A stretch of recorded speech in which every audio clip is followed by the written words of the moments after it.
Përshëndetje miq, uroj të jeni mirë dhe mirë se erdhët në kanalin tim.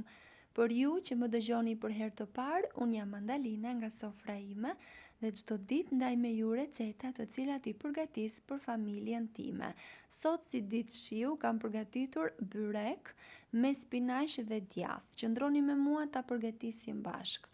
Në një enë kam shtuar 500 gram miell gruri,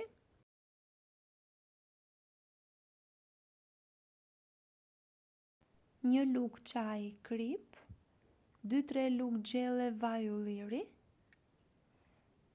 rreth 1 gotë ujë dhe ujin do ta shtojmë pak e nga pak duke e përzier, kështu është më e thjeshtë për të parë edhe masën e brumit, pasi varet se sa përthithës është mielli. Unë e kam punuar me dorë, nëse keni robot elektrik në shtëpi, edhe mund ta përgatisni me të. Unë e kam robotin në shtëpi, por brumi i byrekut nuk është se do shumë punë për tu përzier dhe zgjodha ta përziej me dorë duke e ndarë edhe me ju, pasi jo të gjithë kanë robot elektrik në shtëpi.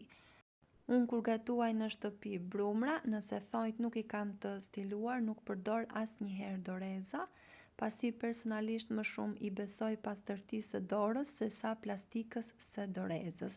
Kështu që mos më shani që po më shihni duke e përzier brumin me duar. Nuk e di a i përdorni ju dorezat apo jo, por për mendimin tim pastërtia e duarve është më e besueshme se sa e plastikës së dorezave që i marrim të paketuara. Pasi e kemi rrahur mirë brumin, e kemi punuar, duhet të jetë një brum i butë, por jo i ngjitur, dhe e lëm të pushoj për pak minuta. Sa më shumë të pushoj në fakt aq më i mirë bëhet. Unë e lash të pushoj sa përgatita mbushjem. Kam skuqur 1 kilogram spinaq, unë spinaqin e kisha në ngrirje, e skuqa me vaj ulliri derisa mori këtë formë. Më pas kam thërmuar rreth 100 gram djath të bardh, por ju mund të përdorni djathin tuaj të preferuar ose çfarëdo lloj djathi që ju gjendet në shtëpi, edhe me gjizë bëhet shumë e mirë, edhe me djath kaçkavall gjithashtu, por mua djali ma preferon shumë djathin e bardh dhe shpeshherë e përgatis me djath të bardh. E përzijem shumë mirë dhe do shtojmë 1 gotë qumësht. Pasi kemi shtuar qumshtin, e vazhdojmë përzierjen dhe e kthejmë përsëri në zjarr të ulët duke e përzier në mënyrë që të lidhen masat. Unë kam shtuar në një xhik të freskët, kjo është sipas dëshirës, pasi mund ta zëvendësoni edhe me majdanos, me kopër, me rigon, pra sipas preferencave tuaja dhe sipas shijeve tuaja. Ne në xhikun e preferojmë shumë tek byreku me spinaq dhe nuk mungon asnjëherë. Kam shtuar 1 lugë çaj krip, por jo të plot, pasi edhe djathi është i kripur, kështu që të mos e bëj me shumë krip. Pra këtë mund ta shihni, mund ta provoni gjatë përzierjes së masës. Mbushjen e kemi gati, brumi ka pushuar, do vini re që pasi pushon ai bëhet pak i ngjitur, por mos u shqetësoni as pak, mund të lyeni tavolinën e punës me pak nis e shte ose me pak miell dhe do t'jetë shumë në rregull. E vendosim në tavolinën e punës, e ndajmë në pjesë të barabarta, në mënyrë që të mos u ngjisë thika, mund ta lyeni pak me nis e shte edhe në pjesën e lartë.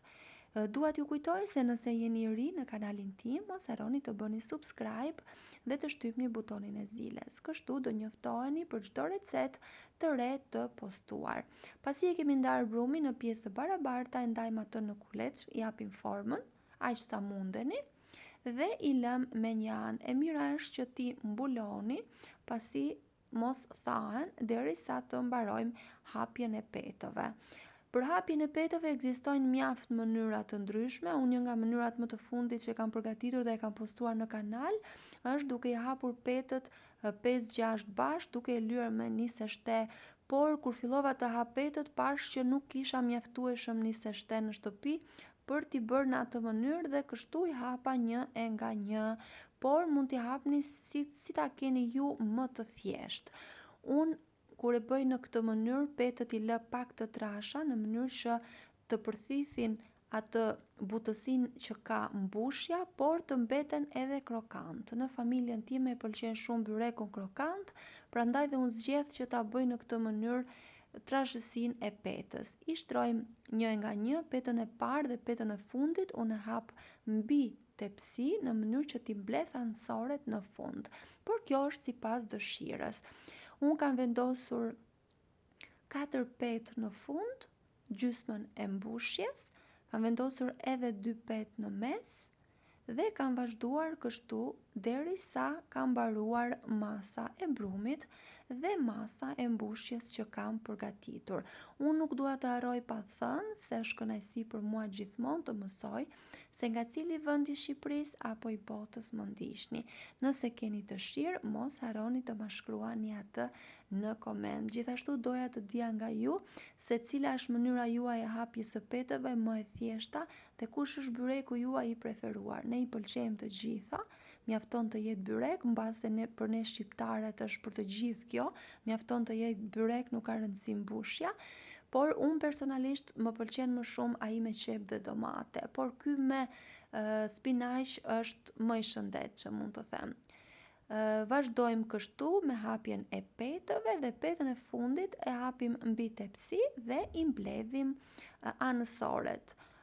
Unë e bëj gjithmonë në këtë formë, pasi, siç e thash dhe më lart, në familje preferojnë shumë byrekun krokant, sidomos këto anësoret pas pjekjes janë krokante dhe tek ato duan që të marrin pjesën më të madhe dhe për këtë unë kam vendosur që byrekun para pjekjes e pres pasi pas pjekjes ndarja është më e lehtë dhe më praktike dhe çdo kush mund të hajë dhe të konsumojë një pjesë nga mesi dhe një pjesë anësore, sepse në familje të them të drejtën gjithmonë ajo pjesa e mesit më mbetej mua.